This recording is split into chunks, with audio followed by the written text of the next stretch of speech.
So we are so excited to bring you so many amazing speakers tonight. Now, I think everybody's been paying attention to the news and is well aware that public education is under attack. We have seen extremist school boards elected across the country. We have seen policies implemented that really hinder teachers and hinder students and everything that is going on. And we have been talking for a long time about book bans and standing up to that. And how do you push back? So we really want to be able to show you the actual impact of what happens when you elect a school board that is going to implement these extremist policies. And so we're going to do that a couple of ways. Number one, we're going to talk about a really great study that was sponsored by the National Women's Law Center. And we have Sarah, I'm going to butcher your name, Sarah Tamuskas, who did the study for National Women's Law Center. So we're going to bring her up to share a little bit about that. And you can just really hear the stories and how things have impacted teachers across the country. And we are also going to be joined by Shawali from the National Women's Law Center. They fight for gender justice in the courts, public policy, and society. They work on issues that are really central to women and girls' lives. And they partnered with Sarah and her organization, Topos, on this new report, which is, I don't know how much longer I can do this.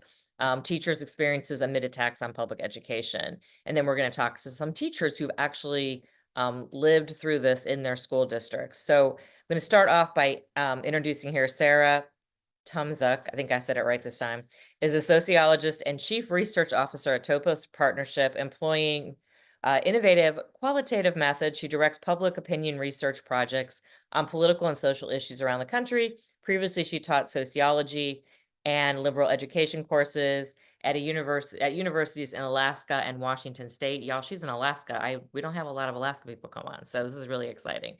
So I am going to turn it over to you, Sarah. Thank you, Julie, and thank you, Red Wine and Blue, and thank you, the National Women's Law Center, for partnering with Topos Partnership on this research project. Yes, I'm Sarah Tomzuk, so happy to be able to share this with you today. This was a project that was really about listening to teachers. So I'm going to give a little bit of a rundown of the things that we found, but it was all about listening to teachers and their experiences. The project goals were to explore teachers' perceptions of how their jobs have changed since 2019. And especially, we were exploring listening to teachers for their experiences and stories about how right-wing attacks on education have shown up in their schools, in their classrooms, and in their lives. And we were specifically interested in how that included topics of race, gender, and LGBTQIA+ issues.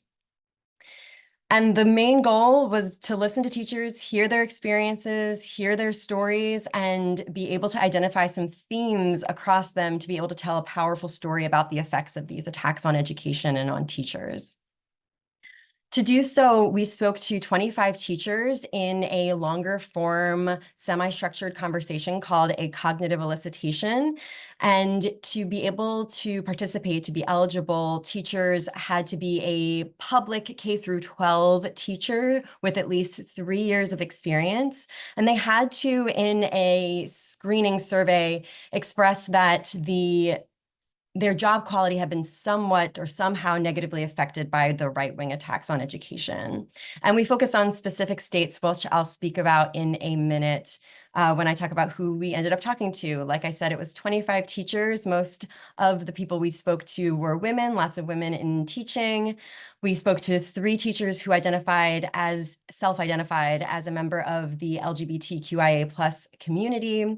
We spoke to 17 white teachers and 8 Black teachers. We had a spread across grades, and we spoke to a lot of teachers in Florida. 10 of our teachers that participated were from Florida, and we had representatives of 1 to 3 teachers from the states of Arizona, Georgia, Michigan, North Carolina, Nevada, South Carolina, Pennsylvania, Virginia, and Wisconsin.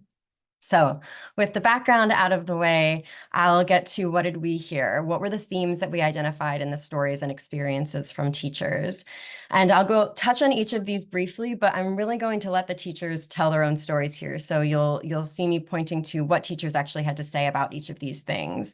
The themes that surfaced to the top were that there's a climate of fear, that teachers are afraid, parents, administrators, there's fear coming from all sides. Teachers told us about a loss of agency and deprofessionalization of teaching, what they see as a deprofessionalization and undervaluing of their expertise. Beyond censorship of books, content, there is a sense that there's an environment of hostile surveillance of teachers' rights now, and that this is leading to self-censorship. Teachers told us about how when discussions of racism and systemic inequality are silenced, the kinds of effects that this has on education and on students. They told us about barriers that they were experiencing to supporting LGBTQIA+ students in the classroom and in their schools. And they explained to us that these attacks and their effects is eroding students' critical thinking and the ability of teachers to be able to foster critical thinking skills in their students.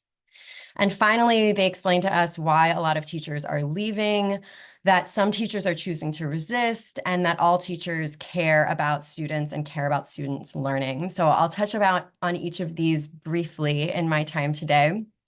First, this climate of fear. We heard about teachers saying that fear is coming from all sides. They said that parents seem afraid. Parents are afraid of what their students might be learning in the classroom, that it might not be aligned with what they believe in. Administrators are afraid of pushback from the community, from parents. And teachers are, for their part, afraid of losing the ability to provide a safe, effective learning environment for their students to be able to do their job and foster students' learning. And teachers also fear public attack, they fear retaliation, they fear job loss, or they also fear being forced out of their profession of teaching entirely. So this one teacher, we have many teachers' voices. I would like to share them all, but I'll share just a few today. In North Carolina, this teacher says, I have teachers that took their whole classroom library and donated it because they are terrified of getting fired and having their content put on the school board agenda. Another theme we identified, again, this was all about hearing teachers' stories and their experiences. They spoke to us about how they feel a great loss of agency in their classrooms. And along with this, they feel that their expertise, their education is being undervalued, that their positions are being deprofessionalized in this way.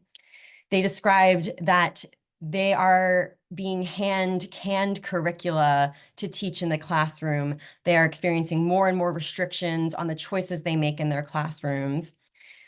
And they say that it seems the people making the decisions about these restrictions do not have the background and the expertise in teaching and learning that the teachers do themselves. And so there's a perceived lack of value of their expertise and professionalism. And further, they feel that this is due to the power of a small group of parents with extremist views. So again, to hear from the teachers, this Florida teacher says, we are now dictated to what we'll teach and how we will teach it. I think that before, we as teachers, we had flexibility. Another teacher from Virginia says, she speaks to it as in losing access to different tools in her teacher's toolkit and not being able to teach with the kind of passion and with all of the skills that she has. She says, and if every time something that a teacher is excited about gets stripped away from her teacher toolkit and she can no longer use that to reach her students, what does she have? And this final teacher on this theme from Pennsylvania speaks to that power of a small group of parents. This teacher says, it is your right to discern what you want your child exposed to. I get it. It is not your right to discern what the other 29 kids get, and you're trying to take it away from everybody.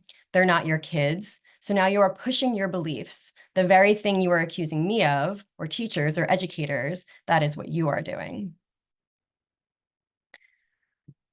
We also heard teachers speak to book bans and the banning of particular content, censoring of particular content, and beyond that, an environment of constant hostile surveillance that teachers are experiencing. And they say that they perceive this as happening, coming from fellow teachers, from administrators, from students, from parents. And teachers, while they do not agree with a lot of the restrictions and limitations or mandates that are put on content, the censorship that they are seeing, many of them feel resigned to it. And the stakes are really high. As I mentioned before, teachers fear being fired or forced out of teaching entirely. This is one example of how we heard teachers talk about this. This teacher from Florida said, teachers are still getting in trouble because kids are going home, they're reporting back to their parents, and the parents are coming to the school district and teachers are getting reprimanded. So the kids are fully aware, and it gets to the point where they're so aware that they want that gotcha moment so that they can get the teacher in trouble. This is just one element of that environment of surveillance that teachers were describing to us. We also had teachers tell us about the effects of silencing discussions of racism and systemic inequality in the classroom. They specifically often talked about this in the subjects of history and in social studies and English language and literature. Teachers described to us concern with what they view as sanitized, distorted, or whitewashed curricula. They express frustration, exasperation with what they see as misrepresentations that they are presenting to students, glaring omissions that they are feel compelled to leave out. And they showed a lot of concern. They expressed to us concern about how this distortion is affecting all of their students, but especially their students of color and Indigenous students. The way we heard this expressed from teachers, we have a North Carolina teacher saying that the kids are missing out on all these experiences, especially with history, that there are no Black History Month lessons, for example. And a Florida teacher saying that our kids are sort of getting a one-sided view of things. We can't open their minds to things because we're not allowed to. They're losing out on so much knowledge and so much truth on our history that they are pretty much leaving with a skewed sense of what our country is built on. And I don't think that's fair. Another area that teachers feel limited, they feel restricted, is in supporting their LGBTQIA plus students in their schools, in their classrooms. They describe increasing restrictions on queer content and on gender affirming policies, for example. And further, again, speaking to this climate of fear, teachers fear that any discussion of LGBTQIA topics, even as related to the identities of teachers, the identities of students in the classroom, parents of students, any discussion will lead to retaliation. Again, to hear from the teachers themselves, we have a librarian, formerly a high school teacher, saying that the queer population in her area has completely flipped on its head. Everybody is back in the closet. Kids are really scared. It's negatively impacting students, their grades, their learning, their mental health, everything. And the Florida teacher saying that this is creating barriers to students learning because teachers aren't able to connect with students. If you can't even call them by the name that they want to be called, you've already added distance to the potential relationship you're trying to form. We had to take down our stickers for the Gay Straight Alliance saying that we were a safe space. Another impact on students is that teachers say that they are not able to fully foster the development of students' critical thinking and develop this skill. They say that current practices, restrictions are discouraging the development of critical thinking, and that this is going to impact students in their learning and in their futures if they are not developing this skill in school. They say that there's difficulty building trust and connections with students, which is leading to an inability to build on their critical thinking. This Florida teacher says, you're taking away their critical thinking. You're taking away their imagination. You're taking away so many things from children. As a result, they only think literally. They don't think beyond their immediate environment. They don't see it from someone else's perspective. They only see it just one way. And this reading interventionist from Florida says it's a dumbing down of learning. We're going to avoid things that are sensitive or scary, which may be exactly the thing that some children in front of you may need to talk about.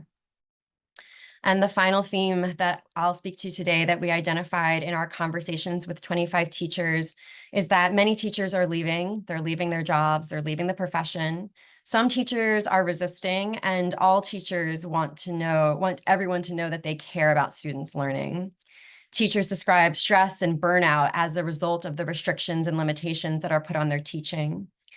Many do say that they are dedicated to students learning and that they are prepared to stand up for students learning and prepared to stand up for students themselves.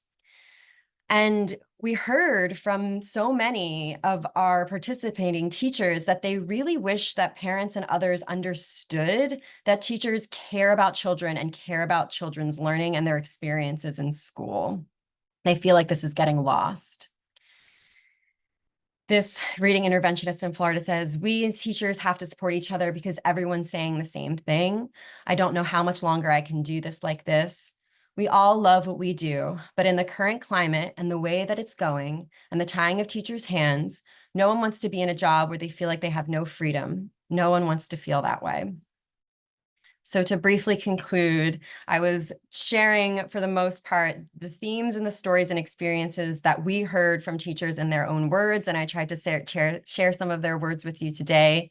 Basically, we heard that an environment of fear has far-reaching consequences, that there's uncertainty about how they will be able to teach effectively because of these restrictions and limitations. There's great concern about the effects on students, especially students of color and LGBTQIA plus students and the learning of all students, and that teachers see a connection between this current climate and that so many teachers are leaving the profession.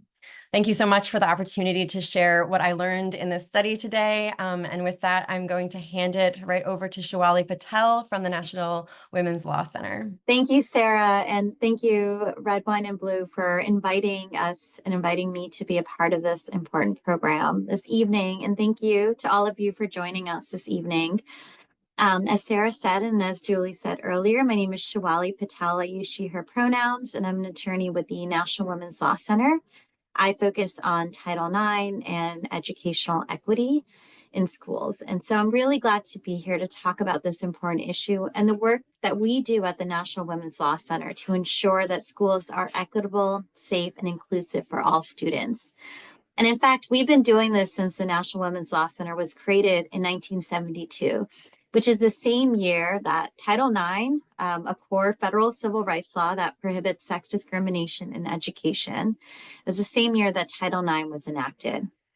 And this work that we do includes fighting against sexual harassment and violence in schools, and includes advocating for the rights of LGBTQI plus students, especially trans and non-binary students, and ensuring that pregnant parenting students have the support and accommodations they need to succeed in school, and fighting for the rights of girls of color to go to school without discrimination, including in school discipline and discriminatory dress code enforcement. And a core part of our work today, especially given the escalating attacks against diversity, equity, and inclusion in schools, is fighting against censorship of learning materials and banning of books that teach about our history, about race and racism, about LGBTQIA plus issues, and topics related to sexual violence and consent, and other gender justice issues like reproductive and sexual health. As you heard Sarah talk about earlier in her presentation, censorship undermines students' abilities to feel safe and inclusive, to be in safe and inclusive learning environments, and it prevents students from having access to essential representation. It also risks further isolating students who need to see themselves reflected in what they read and learn so that they don't feel alone in their lived experiences, such as survivors of sexual misconduct who may feel unsupported when they come forward about their victimization, or students trying to understand their sexual or gender identity, and students of color who struggle to find representation in learning and reading materials. And so to that end, we've been filing complaints with the U.S. Department of Education's Office for Civil Rights against school districts that have banned or restricted access to inclusive books. We've been claiming violations of federal civil rights laws because of the hostile environments that these school districts have created for queer students and students of color. And we're asking the federal government to investigate those school districts and address the harm they created for students by banning books in violation of Title IX, and Title VI that prohibits discrimination based on race. The complaints we filed earlier this year with the Department of Education were against Cobb County School District in Georgia and Collier County Public School District in Florida for the harm created to students of color and LGBTQI plus students by those districts when they removed hundreds of books that featured people of color, queer folks, and books that discuss race, racism, and LGBTQIA plus identity. In fact, some of you might recall that Cobb County was in the news for intimidating teachers into censoring what they teach, including firing an elementary school teacher for reading My Shadow is Purple to her class. So students in both school districts reported feeling unwelcomed and unsafe from the book bans and worry that censorship of those stories normalized hate and intolerance of queer students and students of color. And unfortunately, this is an issue we expect to continue to see. At least 18 states have enacted laws restricting K-12 public school teachers' instruction on topics related to race, gender, sexuality, and other so-called divisive concepts. And PEN America has documented more than 10,000 instances of book bans in the 2023 to 2024 school year, more than double the school year before. And as the teachers conveyed in the Topos and NWLC report, and in our OCR complaints, this has created a climate of fear, censorship, and exclusion. And now we're seeing that most of these book bans that have been documented by PEN America were recorded in Florida and Iowa, mostly due to their state laws. So book bans are no longer just happening at the local level, but state laws are playing a huge role in the growth of these book bans. So I'm a parent of 2 young kids and often think about how many of the books that we've loved for years that my kids still love today, that teach my kids about gender, gender identity and expression, trans people, sexual orientation, and racism are on banned book list. And to be honest, that doesn't just make me sad, it makes me angry. The reality is that these bans are pushed by a small minority of extremists. But like me, most parents oppose book bans and want their children to learn the truth about our history and our present day reality, about social injustice and about communities different from the ones we grew up in. As displayed through the Topos and NWLC report, I'm hopeful knowing that so many teachers care and are still trying their hardest to protect their students' rights to feel included and welcomed in school. And I'm constantly inspired by the teachers, students, parents, librarians, and advocates who are fighting back against school censorship and fighting for diversity, equity, and inclusion. And so I'm so grateful to be here with you all tonight. And with that, I'll pass it back to Julie to get us started on the panel. Thank you all so much. I really appreciate that. And I have to say that just listening to this study and knowing that I have, the teachers here who are coming up that I've spoken to, I was like, wow, this is exactly what they're telling me. So I am really, really happy to introduce you. I would like to just start off by introducing these wonderful women who have agreed to speak to us tonight. So we have Elizabeth and Aletha and Sarah, who are all were teachers. So I'm just going to start by letting you guys introduce yourself and just tell us a little about the school district that you taught in, what was happening, the changes that you saw. Yeah, Elizabeth, you're next to me. I'm going to start with you. If you could just, I know you were in Texas, so. Yeah, I taught for Keller ISD for 5 years. I'm in North Central, it's a DFW Metroplex in North Texas. So do we just jump into the situation that I was in? Push me over the edge. What was going on in your school district?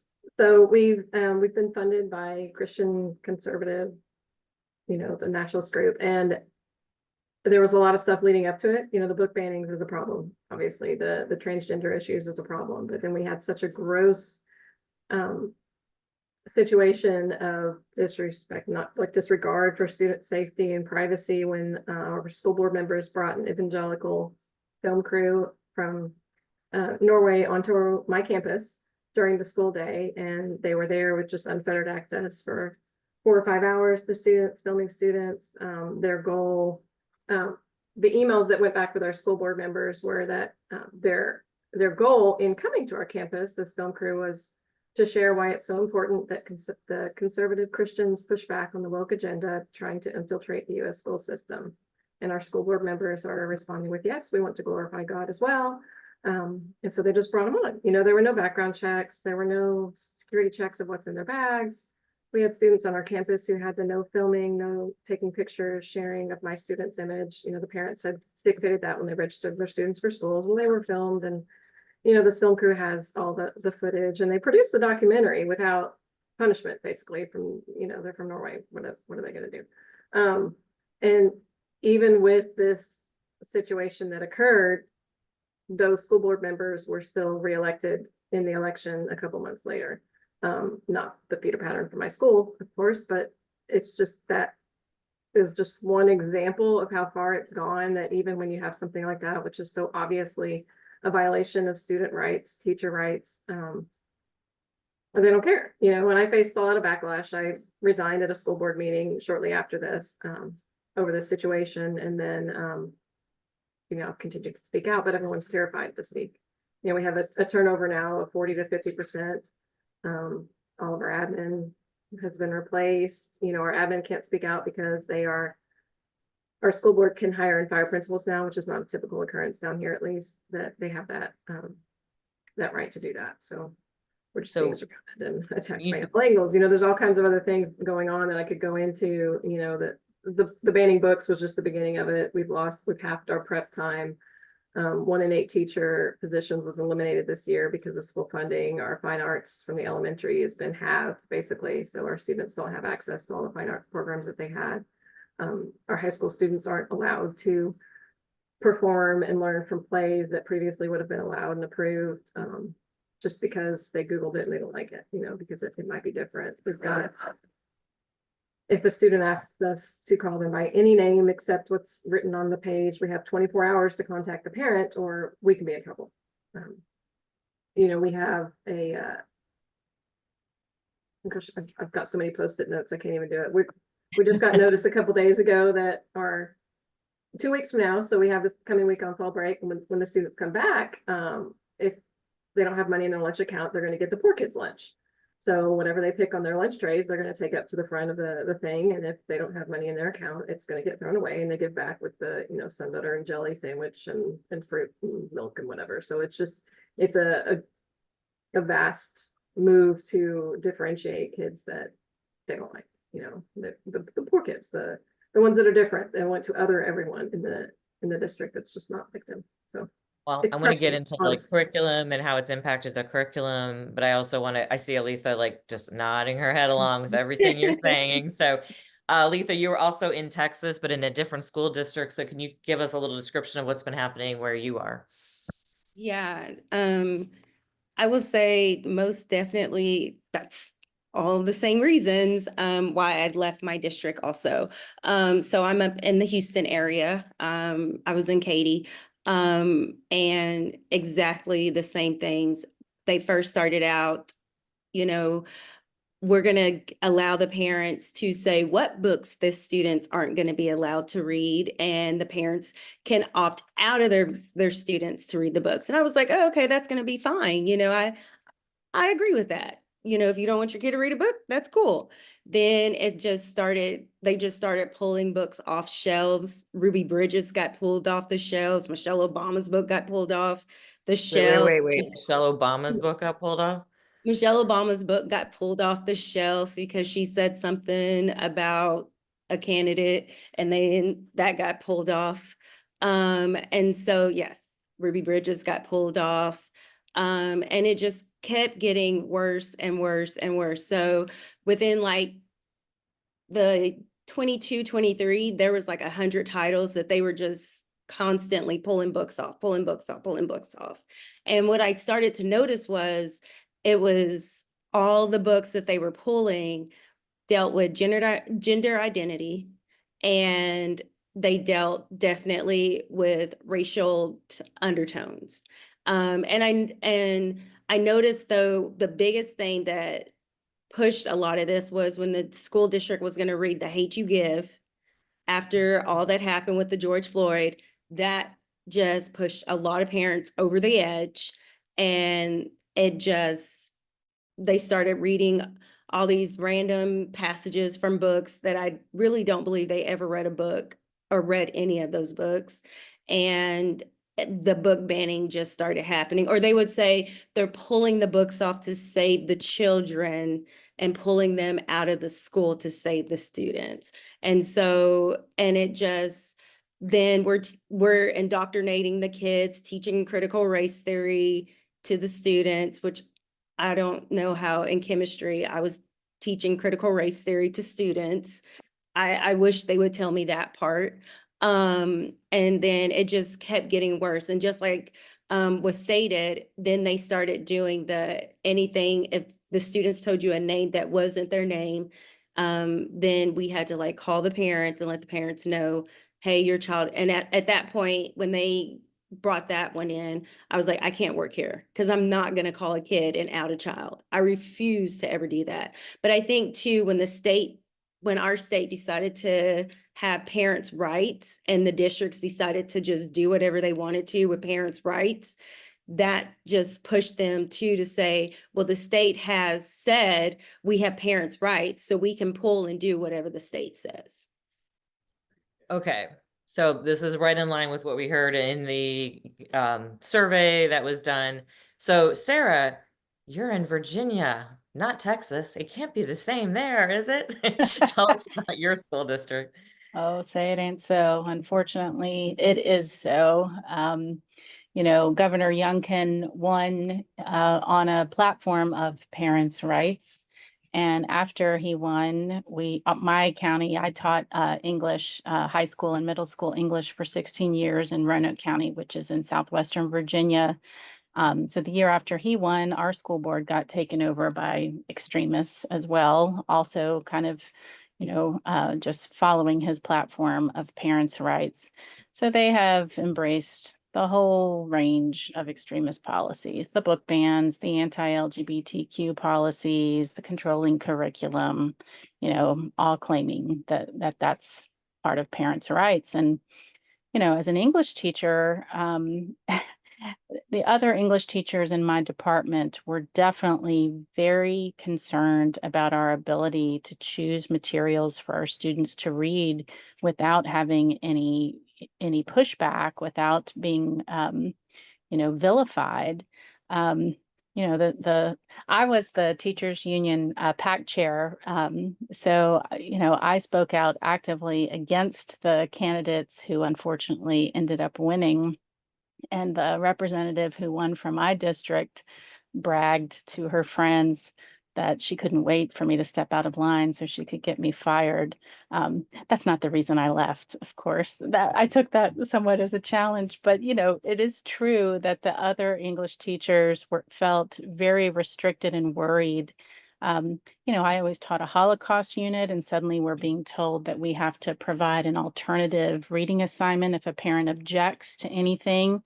I'd had a parent object to my Holocaust unit saying, well, the Holocaust didn't really happen. You know what? I'm supposed to provide an alternative reading assignment to Anne Frank? No, I'm not doing that. It was just absurd. And the culture of fear, unfortunately, has really impacted, I think, the quality of education that our kids in Roanoke County are getting. So, I left.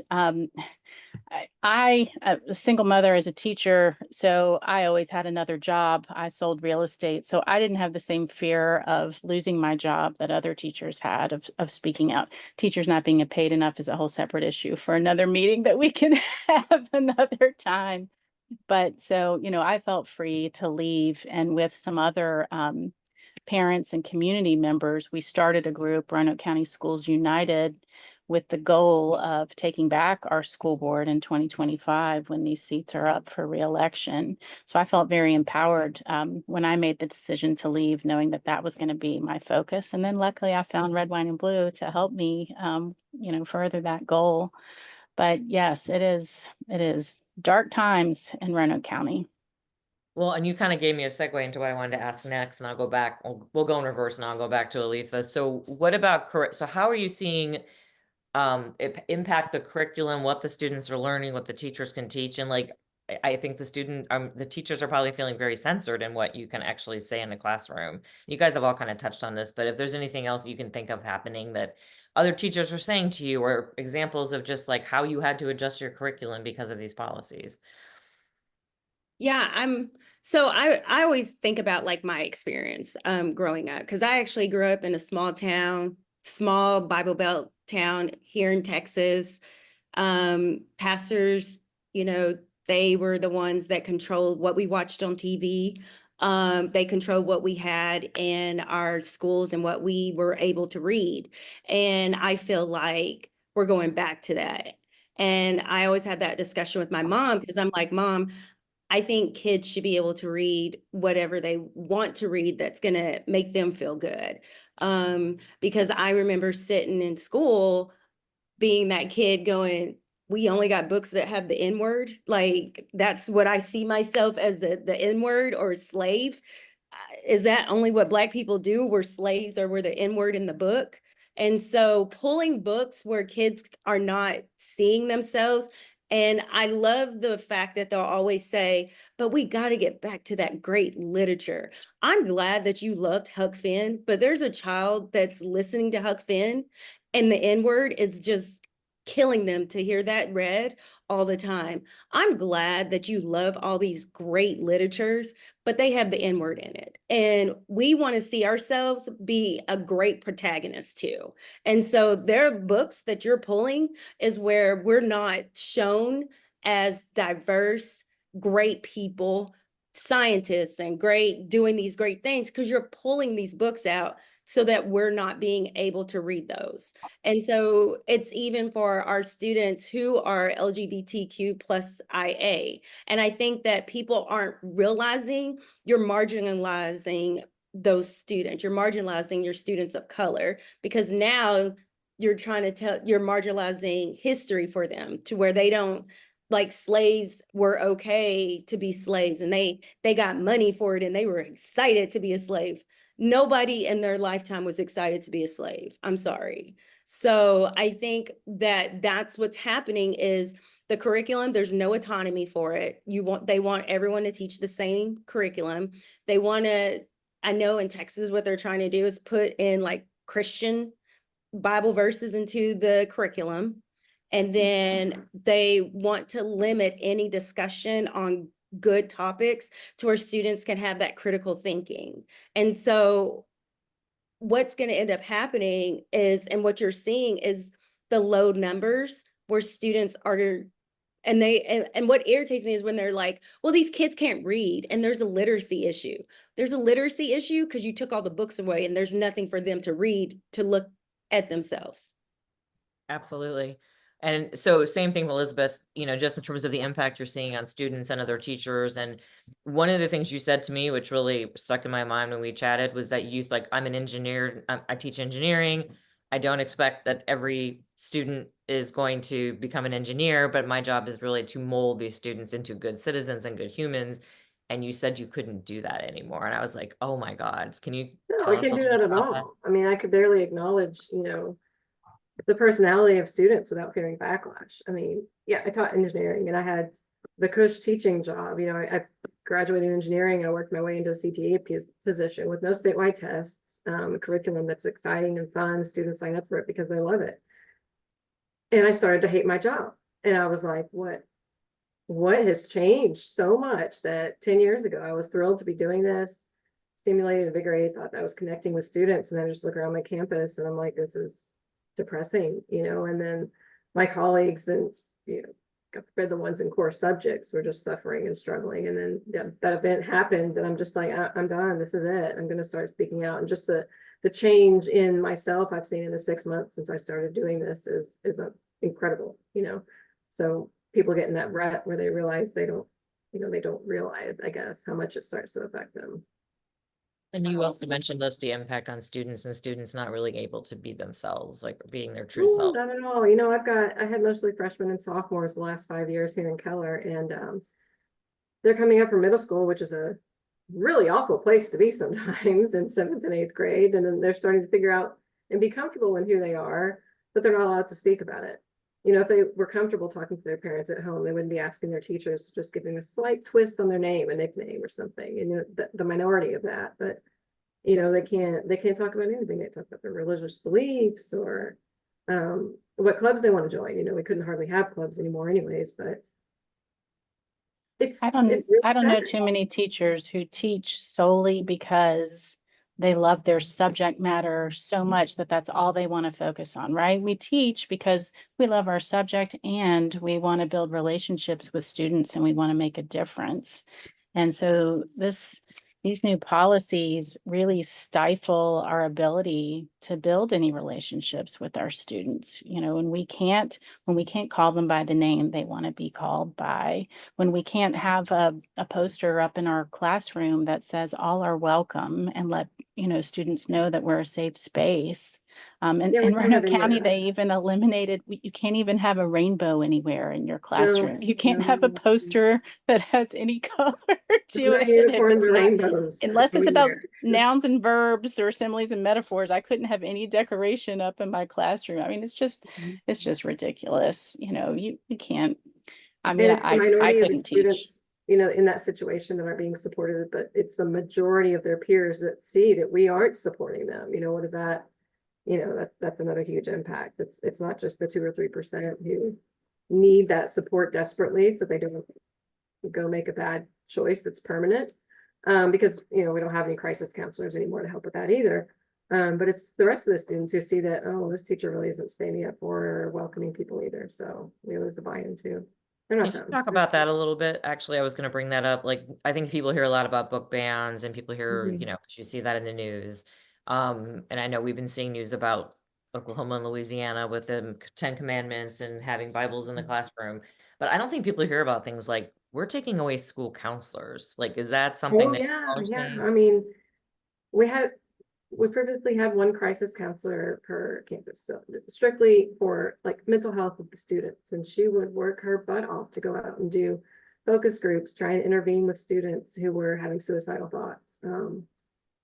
And we lose students from this quite frequently. I think we had a fourth or fifth grader the last year that I taught. So our school board, in all of their wisdom, eliminated that position because they said that chaplains could come in and serve that role.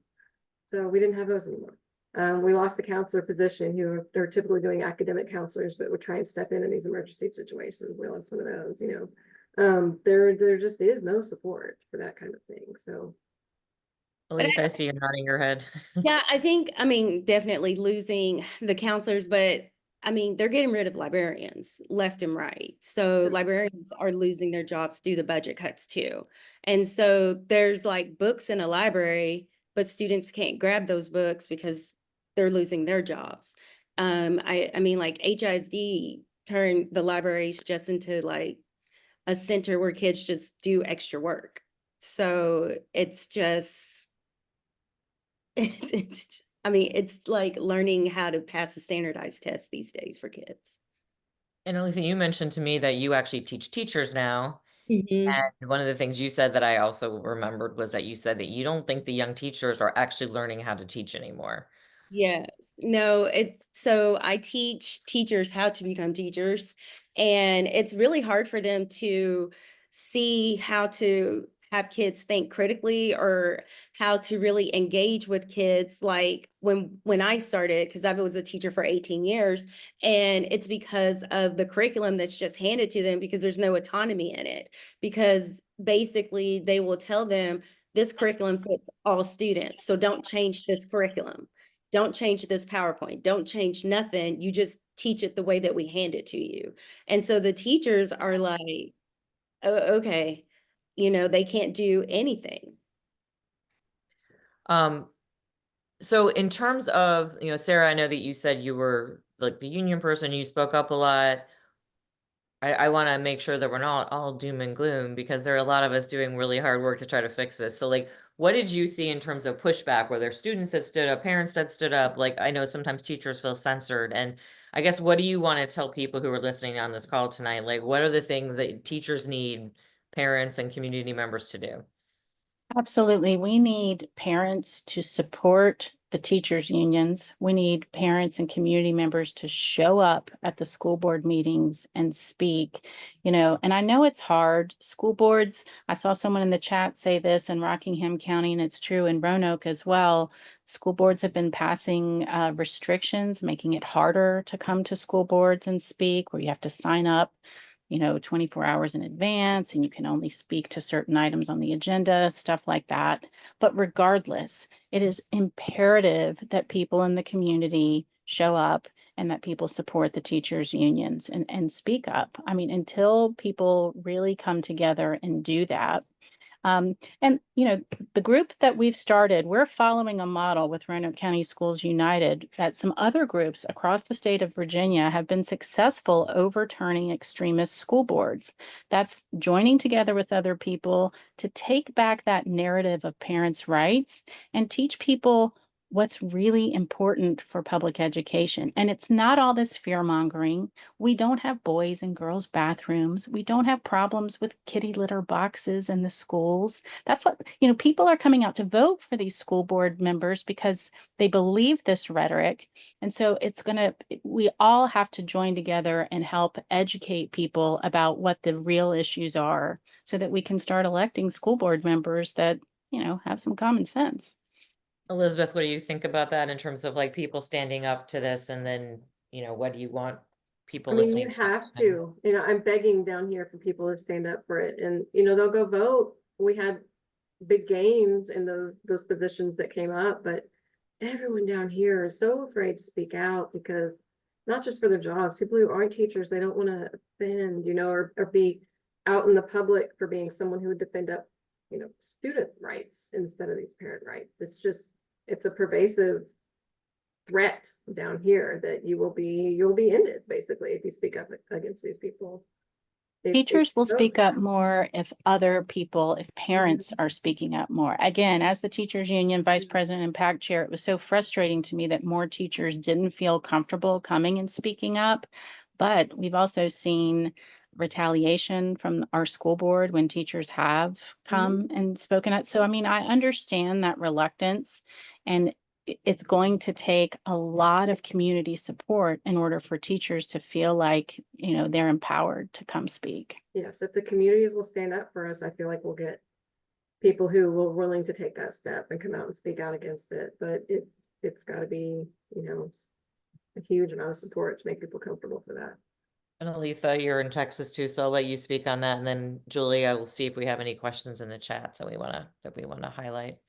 Most definitely. I would definitely say, I mean, teachers fear retaliation. When I was teaching, I feared retaliation, but I was working in the background, helping out as much as I could with all the different groups that I was working with. Now that I'm not in the back, now that I don't have to do that, for those people who are in Texas, we have this law is coming right back up. They're trying to do more with it. So go to the Capitol, speak up. If you can't speak at the Capitol, then definitely go and send a written testimony, talk to the people who are in your Senate, and also talk to the people who are in your House here in Texas. What I definitely noticed in Texas too, a lot of people do not vote for school board. Vote for your school board. Like, get out and vote for school board. School board is never voted for. That is like the lowest amount of people who go vote for school board. Like, get as many people as possible to go vote for school board, run for school board. Like, if you know someone that's going to do great job, have them run for the school board. Like, that is like one of the best things, because what school boards do is they do not have it in November when you vote for like a president or when you vote for anything. They'll throw it up in May, and then people are like, I don't feel like voting. No, go The biggest vote. potential for impact that you guys can have is to talk to your neighbors, because for every one person you get to vote in the school board election, the impact is huge. I mean, It's huge. It is so huge. talk to people. My Beg them. gosh. Yeah, you guys Vote. are singing the red, white, and blue song, man. We talk about this all the time, voting Please. down ballot. Yes, I'm like, vote for your school board, because school The real boards are postcards like between the never single voted for family it. schools. Yes. And I Well- mean, I did see in the chat about like teachers unions. I will say in Texas, there's really not teachers unions in Texas. There's no. Yeah, We can't use teachers that. union doesn't work in Texas, so that's not gonna work for us. If we even all teachers decided to walk out, they would fire all of us. So that's just not gonna happen in Texas. Well, that's why I like to talk to people from different states because it's never the same, and what applies one place doesn't apply another place. But Julie, I'm bringing you up to see if there were. I saw some questions in the chat, and we got about. Yeah, so I mean, a lot of them have been you've gone over because you asked a critical question, what should folks do? They're talking about rallying the teachers. But one question that I thought was interesting is what do the parents actually want? Have you had a big influx of parents be organized in your areas to help combat this? Here in Ohio, we have LifeWise that is infiltrating, especially in the central Ohio area where I live. And they're pulling kids out of school and, for this religious instruction, we just had a school district fight back and say no more, which was great. But, are the parents coming out and helping out in this? Because I think that there's going to need to be that in order to make this stop. I will say yes. I will say once it got to be really extreme, and I think that in the district that I left, that they started seeing some of their good teachers starting to leave, that woke up a lot of parents. And so I will say most definitely now you're seeing a lot of parents pushing back because of this, a lot of the policies that the board has enacted and some of this craziness that has come out of their mouth. Then a lot of parents have just said enough is enough. Like we have way more issues happening in this district besides y'all constantly talking about books. Like there's too much going on. And so with that being said, the parents have had enough and they really want them to now get them out. And a lot of parents have gotten together. I know I'm in a group with Democratic and Republican parents and stuff. We just all got together and we were like, it is time to get them out and find people who really are going to support students and just really care about kids and the education of the kids. And then most of the rest of the questions, Julie, were about whether or not the slide decks would be shared, and if how folks could share this with folks who aren't on the call. Actually, Sarah, can you come off mute? I wasn't sure if your slide deck was something you were allowed to share out publicly or not, and maybe you can let us know. Yeah, I didn't prepare the slide deck for public sharing, but I will put in the chat again the link to the full report from NWLC and Topos, which has way more information and would be a much better resource to share out. That would be great. And what I will do too is send an email and I can include that in there. I'm also going to drop in the chat right now a couple of things. If you want to learn how to organize, you hear them say that we need parents showing up, we need parents using their voices. If you want to learn how to organize in your community, we have a page on our website that is all guides. We have our troublemaker guide, which is about how to start organizing. We have our parent playbook, which is pretty focused on school board issues, so you can check those out.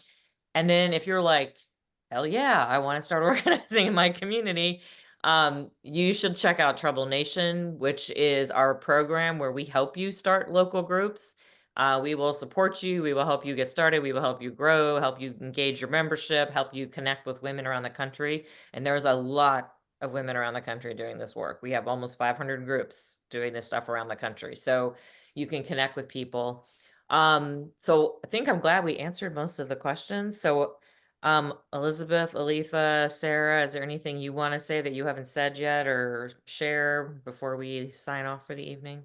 I would say one of the things that Red, Wine, and Blue is doing in Virginia is our Parents Not Politics program, where we're going around to places where we do have school board races, where we have candidates running against extremist school board candidates. And we're trying to, again, highlight the candidates that are common sense and help educate people about the true issues affecting public education. And I think that's been helpful. We need more of that. And, Red, Wine, and Blue is only in 5 states right now. If you're living in a state like Texas, where we don't have organizers on the ground to run a program like that, those are the things that we need to see at election time when it's time to elect our school board candidates. We need people to come together and help educate the community about the people who are running and, provide that information, because you're absolutely right, Aletha. People don't pay attention to down ballot races. They don't know who's running for school board. And that's, one of the most important things we can do. And I'm so grateful that Red, Wine, and Blue has given us a platform to do that. Shawali, did you want to say anything else? I didn't want to leave you out or have the National Women's Law Center say anything before we close off here. No, I just again wanted to say thank you for inviting us to be a part of this, and we have been really grateful for our partnership with Topos and this report, and to be able to hear directly from teachers. I will say that for the OCR complaints I mentioned earlier, we are also looking into the experiences of teachers and the harassment or hostile environment that they've experienced, that many of you have expressed, and the report has shown from third parties, from families, from parents who are claiming that they're doing this under a parental rights under the parental rights guide. So thank you for your work. Well, we are right at time. So thank all of you for joining and listening to these stories and hearing what is the real experiences of teachers in our schools right now. And I want to thank I want to thank Sarah for presenting on the survey, and Shawali for being here. And then thank you to Elizabeth and Aletha and Sarah for coming and sharing. We really, really appreciate that.